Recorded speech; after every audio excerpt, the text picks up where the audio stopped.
بسم اللہ الرحمن الرحیم۔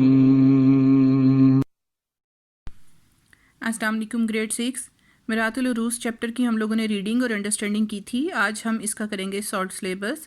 سب سے پہلے ہیں اس کے الفاظ معنی: کٹنی عیار عورت، بھیس بدل کر، روح بدل کر، ڈھپ پر چڑھنا، ہتھے چڑھنا، ریچھ جانا، مائل ہونا، التفات توجہ، اسباب وجوہات، لوٹ ہونا، زمین پر دراز ہونا، بکاؤ بکنے کے لیے، پہنچیاں ہاتھ میں پہننے والا زیور، اجلوانا صاف کروانا، باولی بیوقوف، خاک سیاہ کرنا، تباہ و برباد کرنا، پلے باندھنا گرہ میں باندھنا، لٹو ہونا عاشق ہونا، تاڑ لینا پہچان لینا، ماتھا ٹھنکنا کسی کام کی بد انجامی کا پہلے ہی معلوم ہونا۔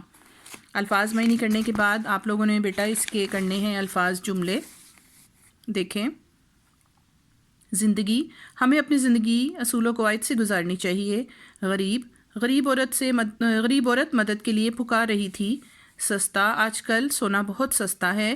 جدید، کمپیوٹر ایک جدید ایجاد ہے۔ پھوہڑ، اکبری ایک پھوہڑ عورت تھی۔ اس کے بعد آپ نے کرنے ہیں بیٹا اس کے سوالات۔ سب سے پہلا سوال ہے ڈپٹی نذیر احمد کون تھے؟ ڈپٹی نذیر احمد اردو ناول نگاری کے بانی تھے۔ میرات العروس کا کیا مطلب ہے؟ میرات العروس کا مطلب ہے دلہن کا آئینہ۔ اکبری کیسی لڑکی تھی؟ اکبری لاڈ پیار سے بگڑی پھوہڑ اور بد مزاج لڑکی تھی۔ حجن کیسی عورت تھی؟ حجن ایک مکار اور چالاک عورت تھی۔ آپ نے بیٹا اسی پیٹرن پر کام کرنا ہے جیسے آپ کلاس میں کرتے ہیں۔ سب سے پہلے آپ نے الفاظ معنی اور الفاظ جملے کرنے ہیں، اس کے بعد آپ نے اس کے سوالات کرنے ہیں۔ ان سب کو آپ نے اچھی طرح یاد کرنا ہے۔ اوکے، اللہ حافظ۔